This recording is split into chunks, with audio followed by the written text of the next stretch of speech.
Bonjour et bienvenue ce matin. Je m'appelle Danielle Olofsson, je suis chef des protections des données chez BCF. Je suis également enseignante à l'Université de Montréal où je donne un cours sur le droit des technologies et la protection des données. Bonjour Danielle, bonjour et bienvenue à ce webinaire. Nous l'avons intitulé Privacy à l'ère de l'urgence, Privacy pour fin de commodité surtout, parce que c'est un terme qui est presque devenu en fait générique.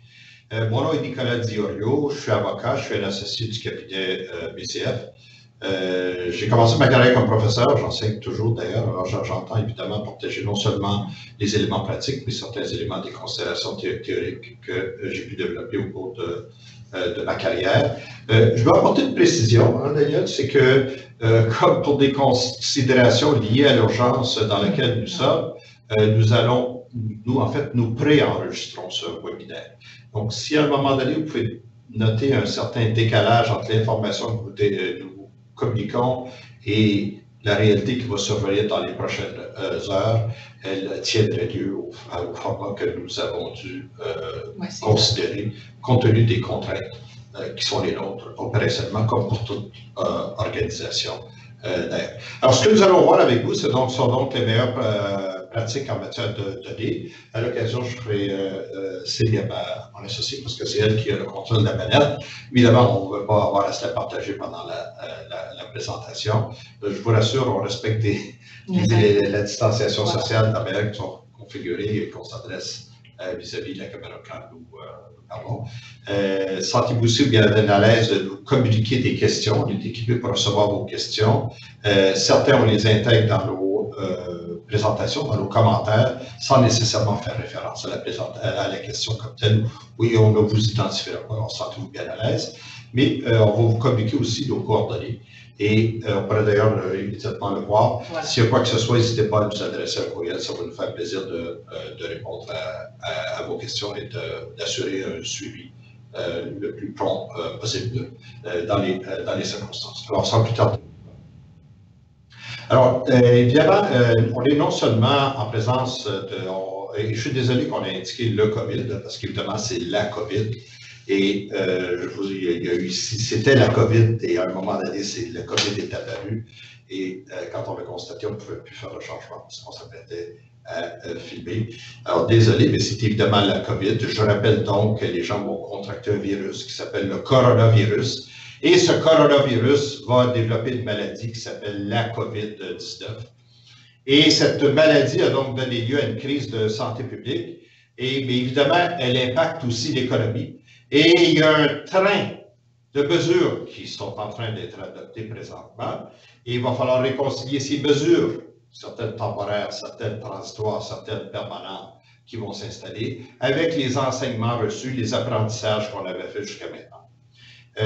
Bref distinction, mais importante dans l'espèce, c'est au Québec, on a une loi qui s'appelle la Loi sur la santé publique. La Loi sur la santé publique, elle permet au gouvernement de décréter l'état d'urgence sanitaire. Notons bien, c'est l'état d'urgence sanitaire, ce n'est pas une urgence économique, et ce n'est pas une urgence d'état de guerre ou militaire, mais c'est vraiment une urgence sanitaire. Elle contient des pouvoirs considérables. Il est à noter que le gouvernement du Québec nous apparaît aller bien au-delà de ce que les pouvoirs lui sont accordés dans cette loi. Il y a des décrets, il y a des arrêtés. Quand on essaie de trouver la source, l'assise législative ou réglementaire de ces arrêtés ou ces décrets, il n'est pas aisé et on ne chemine pas en terrain familier et on ne peut pas immédiatement conclure qu'ils sont tous basés sur des dispositions adéquates. Cependant, un autre élément, et je vais faire le lien avec le Canada, le reste du Canada, c'est que, en fait, le Canada entier, le premier ministre du Québec, François Legault, a indiqué qu'il ne demandait pas l'application de la loi sur les mesures d'urgence, qu'il était capable de gérer la situation. Notons que l'application qu'il fait de la loi sur la santé publique, dans certains cas, va au-delà de ce que semble autoriser cette loi. Donc, pour le moment, je vais donc parler aussi brièvement de la loi sur les mesures d'urgence. La loi sur les mesures d'urgence, antérieurement, c'était la loi sur les mesures de guerre et elle est décrétée par le palier fédéral. Maintenant, ce qu'il faut avoir à l'esprit en ce qui concerne cette loi-là, c'est qu'elle donne également des pouvoirs exorbitants au gouvernement en temps de paix. Elle n'a pas été déclenchée parce que les provinces, une à une, déclenchent l'état d'urgence sanitaire et il n'a donc pas été jugé utile de compliquer la situation outre mesure. Il n'y a donc pas eu de décision qui a été prise au fédéral. On laisse entendre que c'est toujours une option, mais on ne l'a pas fait. J'attire votre attention sur un élément qui est important et on va aller à la deuxième diapositive. C'est que quand on parle de COVID-19 et de protection des données, dans la loi sur la santé publique qui permet au gouvernement de déclarer l'état d'urgence, cette loi permet également au gouvernement de requérir ou de prendre possession de tout document ou tout renseignement, sans distinction et sans limite. Il est donc important de l'avoir à l'esprit parce que si en situation de crise, vous décidez de colliger de l'information, bien, sachez que cette information-là, le gouvernement pourra la requérir et exiger que vous la lui remettiez. Daniel aura l'occasion de faire référence, et moi aussi, à certaines situations qui sont survenues dans des juridictions depuis le début de la crise de la COVID-19, des juridictions qui sont assujetties à des règles en termes de protection de la vie privée qui sont similaires aux nôtres. Donc, tout d'abord, évidemment, il y a la question des données de la santé, voilà, ouais. Problématique qui va se poser. Et puis, il y a aussi les données de géolocalisation, les données sur la résidence privée et les données confidentielles de l'organisation. N'est-ce pas, Daniel? Absolument. Et puis, merci beaucoup, Nicolas, pour cette introduction. Et c'est très important de rappeler que ce qui se passe dans le domaine public n'est pas forcément la même chose qui se passe dans le domaine privé. Dans le domaine privé, on est toujours assujetti aux lois sur la protection des données. La COVID-19 ne nous en dispense pas. Cependant, ces lois sur la protection des données donnent à l'entreprise le droit d'aller recueillir, d'utiliser des renseignements pour des fins légitimes de l'entreprise. Et cette époque d'urgence est un exemple très parlante de fin légitime de l'entreprise, c'est-à-dire protéger votre main-d'œuvre, protéger vos clients, protéger vos fournisseurs. Ce sont des fins légitimes de l'entreprise. Et il y a actuellement des technologies très puissantes qui vous permettent d'aller recueillir les renseignements qui vous sont nécessaires. Parfois, ces technologies soulèvent des questions d'ordre de protection des données et nous allons vous expliquer comment aller recueillir ces renseignements tout en étant conforme aux lois existantes. Oui, donc la raison qui nous amène évidemment à avoir cet échange avec vous et qui est bien importante, c'est le fait que nous sommes présentement dans un mode où les entreprises demandent à leurs employés de faire du télétravail. Il y a évidemment, on l'a déjà mentionné, mais il est important d'avoir une entente et que cette entente soit écrite entre l'entreprise et l'employé qui gouverne. On en a rédigé une quantité considérable. On en a rédigé, je pense, plus dans les derniers 10 jours que dans les derniers 10 mois ou que dans les 10 mois précédents. Mais parce qu'évidemment, il faut toujours les adapter aux circonstances de l'entreprise.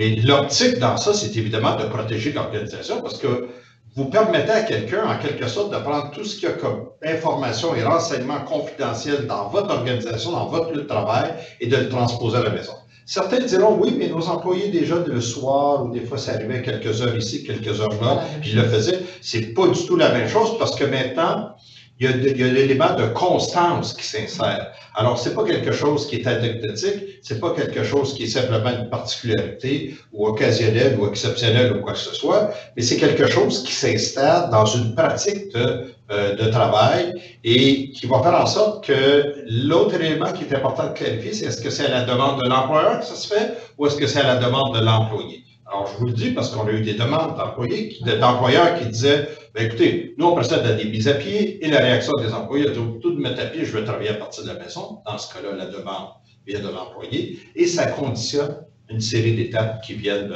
par la suite. Les données de la santé, c'est très important. C'est la question qu'on se fait poser. Alors, une question qui vient souvent, et des entreprises, parce que notez que présentement, dans l'état d'urgence sanitaire dans lequel nous nous sommes trouvés, il y a des entreprises qui sont jugées prioritaires et d'autres qui ne le sont pas. Les entreprises qui sont jugées prioritaires, dont les cabinets d'avocats font partie, parce qu'évidemment, les gens, même en situation d'urgence sanitaire, et je dirais, mais surtout parfois en situation d'urgence sanitaire, les gens doivent protéger leurs droits, doivent protéger leurs biens et requièrent donc que ce soit les conseils, mais aussi l'assistance, l'intervention et l'initiation de recours en vue de protéger ses droits et ses biens et les personnes. Et la question qui est posée, c'est est-ce que je peux prendre la température des employés qui doivent se présenter au travail? Est-ce que je peux prendre la température des clients? Est-ce que je peux prendre la température des fournisseurs? Daniel a vérifié les meilleures pratiques au niveau international. Et Daniel, là, on a constaté que dans certains cas, on le permet, dans certains cas, on ne le permet pas. Moi, ce que je vous dirais, qui est important que nous fassions ici, c'est que, comme dans toute chose, il faut avoir une préoccupation légitime. On peut l'avoir très bien identifié si la préoccupation est légitime. Mais notez une chose, que ce sont des employés qui arrivent, prennent le véhicule et s'en vont avec le véhicule et que le véhicule va être désinfecté et ramené à la fin de la journée. C'est un peu plus difficile de dire pourquoi on doit vérifier leur température s'ils ne seront pas en contact avec personne durant la journée. Voilà. Mais si des contraintes d'opération font en sorte que cette distanciation ne peut pas être respectée, c'est non seulement une information qui est utile, mais qui est justifiée, mais qui peut être aussi rassurante pour les employés de savoir que ceux qui présentent une température anormale, je recommande aux clients de le faire en faisant venir une infirmière ou un infirmier industriel sur les lieux, d'avoir quelqu'un qui a donc une expertise, parce que la manipulation de l'objet même qui est le thermomètre peut prêter parfois des fonctionnalités qui font en sorte que le résultat n'est pas conforme. Et je pense que ça, juste pour t'interrompre, je suis désolée, mais pour enchaîner là-dessus, d'un point de vue de protection des données, il n'y a rien, comme Nicolas vous dit, du moment que vous soyez dans les fins légitimes de votre entreprise qui vous empêche d'aller chercher la température de vos employés, de vos clients, de vos fournisseurs, c'est peut-être large, mais vous avez le droit de le faire. Cependant, il y a quelques consignes à respecter, notamment aviser ces gens-là que vous êtes en train d'utiliser des mesures un peu extraordinaires à cause des temps qui courent. Assurez-vous aussi que si vous prenez des décisions qui sont basées sur ces technologies, assurez-vous que ces technologies soient fiables. Parce que une obligation qui est très importante et qui est souvent négligée dans les lois des protections des données, c'est la fiabilité. Et on a vu ça avec dans une autre instance, avec la reconnaissance faciale. D'accord, on va l'utiliser, mais assurez-vous qu'elle soit fiable. Elle n'est pas fiable. Et la même chose pour les thermomètres infrarouges. Il y a une fiabilité qui n'est pas forcément prouvée. Ça dépend de la façon dont ils sont manipulés, de la personne. Donc, assurez-vous que vous soyez bien... Oui, et évidemment, se pose aussi la question de la conservation, donc de l'information obtenue. Je ne recommande pas de conserver cette information-là. Cependant, c'est possible que vous ayez besoin de la conserver parce que ça se peut que vous soyez interpellé et qu'on vous dise pourquoi vous avez fait travailler ces gens-là ou quoi que ce soit. Et à ce moment-là, vous dites, je la conserve d'une manière qu'elle est très protégée, puis je vais la conserver même pendant un certain temps pour voir évidemment l'évolution de la situation et c'est donc une mesure qui pourrait être aussi protectrice pour la personne concernée. C'est important d'aller chercher le consentement de la personne. Si quelqu'un s'y oppose, d'un salarié qui est récalcitrant à faire l'exercice, je ne recommande pas d'engager un débat dans les circonstances actuelles, présentement, dans lesquelles nous trouvons. Les énergies doivent être mises ailleurs. Se pose ensuite la question très importante. Alors, vous avez un employé, l'employé a contracté le coronavirus, il a développé la COVID-19, et maintenant, est-ce que vous informez les autres employés et est-ce que vous divulguez le nom de l'employé? Alors, évidemment, la question, elle est drôlement percutante parce que les gens disent, pour me protéger, je veux savoir quel est le nom de l'employé, mais vous pouvez dire, je peux satisfaire à cette préoccupation en m'assurant que tu ne sois pas en contact avec l'employé ou quelqu'un qui est en contact avec l'employé, et je ne divulguerai pas le nom de l'employé autre qu'à des personnes qui ont besoin de le savoir, compte tenu de la contamination à laquelle ils ont pu être exposés, simplement parce que je ne veux pas créer un stigmate à cet employé-là, puisqu'on ne connaît pas les suites de cette maladie. Non, ça c'est absolument fondamental, c'est de préserver la confidentialité de la personne qui peut être atteinte de la corona, et aussi protéger les données. Les données qu'on va chercher sur la santé, ce sont des données qui sont très, très, très sensibles, et tous les lois reconnaissent que ce sont des données sensibles. Donc, il faut les protéger d'une façon même plus sévère qu'on protégerait des données normalement. Donc, ces données de santé sont des données très, très confidentielles, très sensibles, et vous avez l'obligation de les protéger. Une des meilleures pratiques aussi, et je termine là-dessus, c'est on dit, écoutez, vous pouvez aller chercher ces renseignements, mais ne les traitez pas, c'est-à-dire ne les utilisez pas pour faire quelque chose d'autre avec. Vous avez le droit de les préserver parce qu'évidemment, on va vous contrôler pour savoir pourquoi j'ai fait travailler un tel et pas un autre. Là, vous avez besoin de vous protéger, mais si vous n'avez vraiment pas besoin de traiter ces données ou de les garder, supprimez-les aussitôt que vous pouvez. Je vois que les questions rentrent et je vous continue à vous encourager à les envoyer. Comme je vous dis, j'essaie d'intégrer les éléments de réponse et Daniel aussi, comme je peux le voir. Une dernière question ici qui se pose, c'est celle des déplacements de mes employés. Donc, est-ce que je suis tenu de dire à mes employés, par exemple, qu'ils sont allés visiter un pays où le taux de contamination est élevé? Alors, évidemment, dans ces circonstances-là, il n'y a pas d'utilité à le faire parce que de toute façon, on peut simplement amplifier s'il existe déjà ou créer un état de panique. Ce qui est important, cependant, c'est de s'assurer que ces employés-là soient mis en isolement et qu'ils respectent la période qui est dictée, qui est celle de période de 14 jours. Alors, on enchaîne. On enchaîne juste un dernier point là-dessus. Si vous êtes tenté à utiliser les réseaux sociaux pour vérifier si vos employés vous disent la vérité, à savoir s'ils ont affiché des photos de voyages, de vacances, des photos avec la famille qu'on sait est atteinte de ce virus, la loi en tant que telle nous dit que ces données-là sont toujours privées. Donc, en principe, on n'a pas le droit d'aller utiliser ces renseignements-là. Ceci dit, les pénalités sont assez minimes et vous pouvez toujours utiliser ces données pour peut-être creuser un peu plus avec l'employé, à savoir s'il vous raconte la vérité ou pas. Ouais. Notez, on a eu une situation qu'on a vécue ici avec une organisation qu'on représente. L'enfant, un des enfants dans la famille a pris une photo parce que mère, père étaient à la même table de la salle à dîner et il y avait un autre enfant de la famille qui jouait. Alors, elle a pris une photo et elle l'a mis sur sa page Facebook. Le problème, qui n'est pas mineur, mais qui est majeur, qui est survenu, c'est qu'à l'écran d'un des parents, disons, ça va encore là pour identifier la situation, il y avait un courriel et le courriel affichait une information extrêmement confidentielle et extrêmement problématique si elle était divulguée. Alors, c'est pour ça que je dis, quand on dit que de manière anecdotique, ou s'il y avait des gens qui travaillaient de la maison parfois, puis tout ça, mais il faut forcément avoir une entente de télétravail dans ces circonstances-là, parce qu'il faut renforcer ces protections-là, parce que sinon vous mettez à risque, parce que dans l'exemple que je vous donne, la divulgation de cette information-là est non seulement extrêmement préjudiciable pour l'organisation à laquelle le parent en question appartient, mais l'information, elle vise des individus qui, eux, étaient assurés de la plus grande confidentialité dans la démarche qu'ils avaient faite auprès de cette organisation-là, et l'information s'est donc retrouvée, diffusée dans le public. Passons maintenant aux données de géolocalisation, et ça, c'est devenu très important.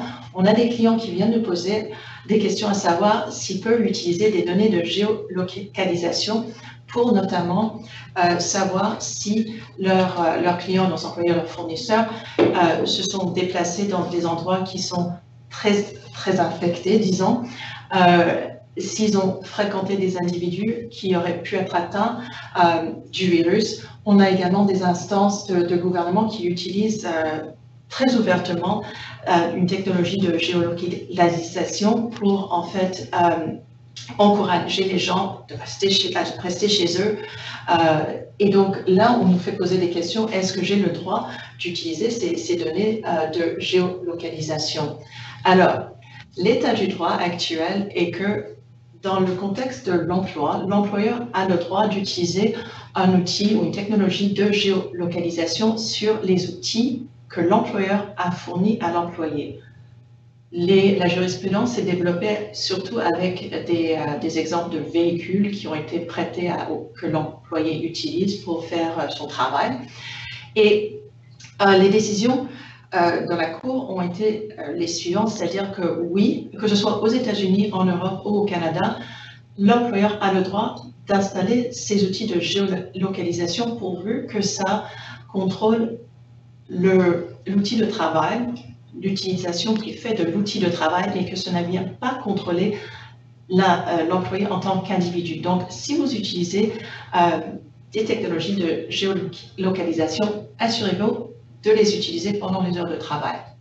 Maintenant, à savoir quoi faire pour savoir si on peut utiliser notamment Waze, si on peut utiliser Google Maps, si on peut utiliser du GPS, les adresses IP, le Wi-Fi, l'adresse MAC sur les outils personnels. Ça, c'est une question à laquelle on n'a pas de réponse tout de suite.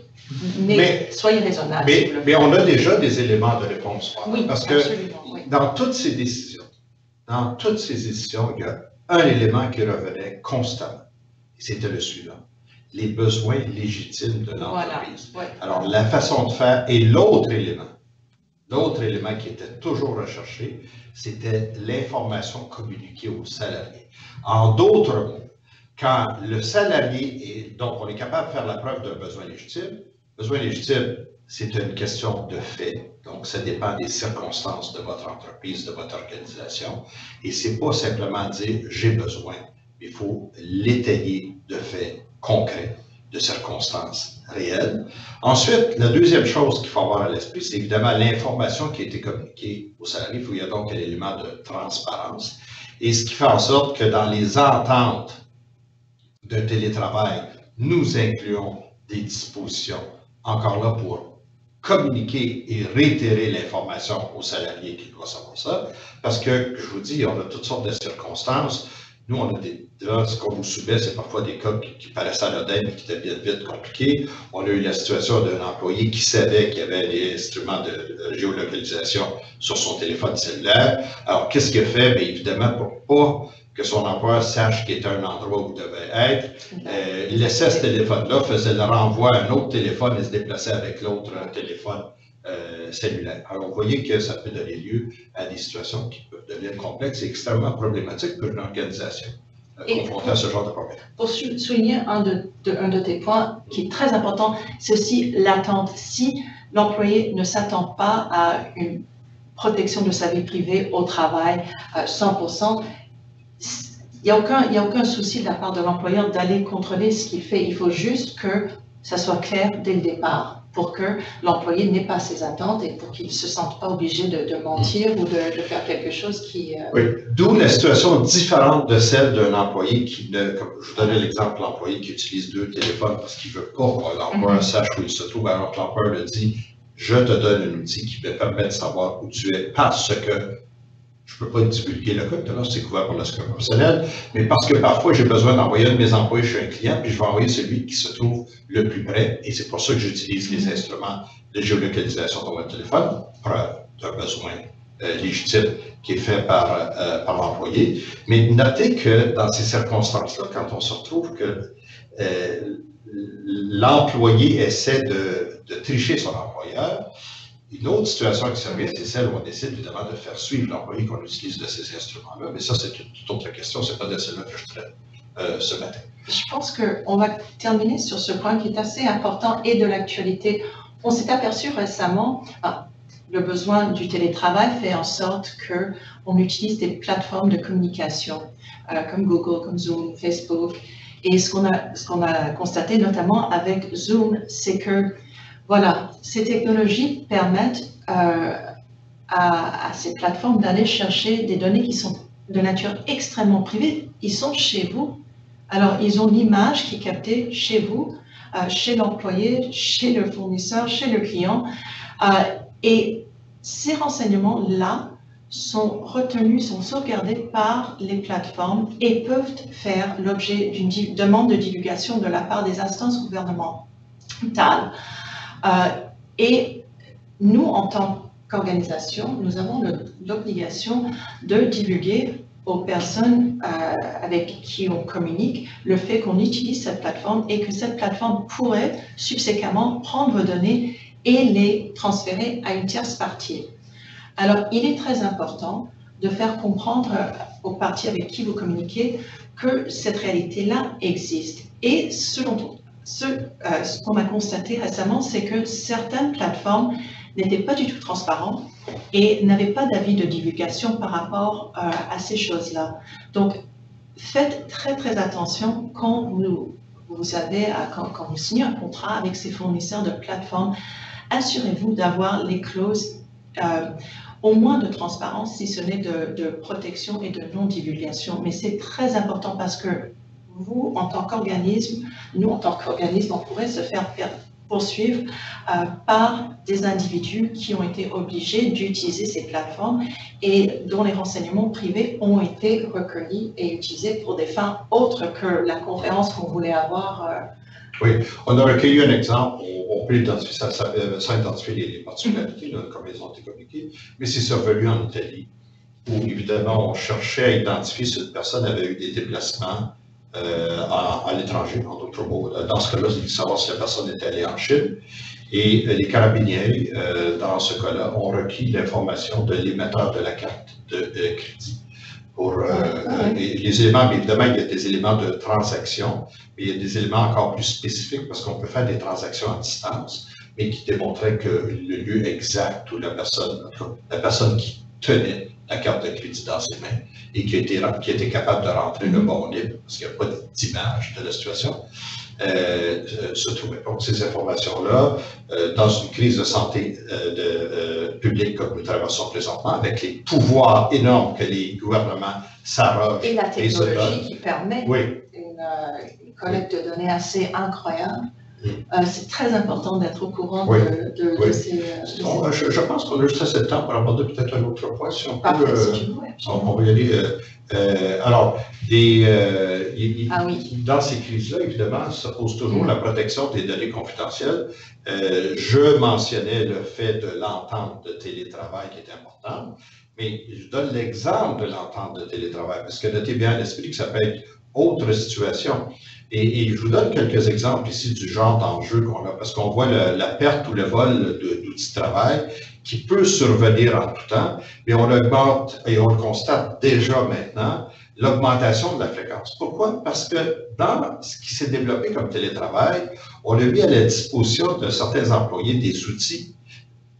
C'est des laptops, certains n'en avaient pas. Il y a des employeurs qui s'en sont procurés, ils les ont donnés à leurs employés, et il y a des habitudes de protection qui n'avaient pas été prises. Surtout, comme je le disais, à une situation où maintenant on est en méthode de distanciation sociale et quasi isolement, où on demande aux voisins de ne pas se fréquenter, les familles de ne pas se fréquenter l'une l'autre si elles n'habitent pas sous un même toit. Alors, on voit à ce moment-là une récurrence de ce phénomène-là et les ententes ou les politiques des entreprises n'ont pas été mises à jour à ce niveau-là. Et c'est pour ça que quand on voit l'utilisation d'outils de travail, ils sont évidemment moins protégés que ceux de l'organisation. Les gens prennent la peine parfois de se procurer eux-mêmes et d'aller, ne serait-ce que parfois, utiliser des logiciels qui sont librement disponibles sur le web. Et l'autre élément, c'est évidemment les connexions Wi-Fi non sécurisées. Et quand on pense souvent à la situation traditionnelle, un employé, il a une maison, c'est établi, puis tout ça, mais je ne veux pas rentrer dans les détails de tous les faits qui nous sont soumis, mais on a eu le cas d'un employé, et là, tout à coup, on réalisait que, bon, il y avait une femme, il y en avait une autre, il y en avait une autre, et il y en a une qui était sa femme, l'autre c'était sa blonde, l'autre c'était sa copine, mais ça a créé d'énormes problèmes pour l'organisation parce que, évidemment, ça a soulevé des alarmes quant à l'utilisation qui était faite de différentes connexions Wi-Fi, alors que l'entreprise, puisqu'elle avait de l'information extrêmement sensible sur ses clients, elle avait sécurisé ses connexions. Et là, on a découvert donc cette situation-là qui était extrêmement problématique. Oui, problématique et sensible aussi. Oui. Deux choses aussi juste à souligner qu'on voit, enfin, deux phénomènes qu'on voit actuellement, c'est évidemment l'augmentation. Dans les quelques secondes qui nous restent. Dans les quelques secondes, c'est l'augmentation de l'hameçonnage. Ça, on voit des cas, enfin, de plus en plus fréquents. Et l'autre chose, qui est peut-être une sous-catégorie, c'est la fraude financière perpétrée à partir des signatures des dirigeants d'entreprise. C'est-à-dire que les dirigeants sont chez eux, donc ils envoient leurs signatures de façon numérique. Ça le rend plus vulnérable si les réseaux ne sont pas sécurisés. Et là, c'est quelque chose... C'est tout le temps qu'il vous reste. Voilà. Alors écoutez, il y avait beaucoup d'autres matériels qu'on voulait vous livrer. Il y a toujours des contraintes de temps. J'ai vu les questions rentrer. Daniel aussi, on les a intégrées à ce qu'on disait. Ça a pris le temps qui était à notre disposition. Mais ce que je suggère, c'est que vous avez le courriel au début et à ce moment-là, ça va nous faire plaisir de toutes vos questions. Nous vous remercions et toutes nos bonnes pensées à toutes ces personnes sur la planète qui sont affectées et nous leur souhaitons bon rétablissement.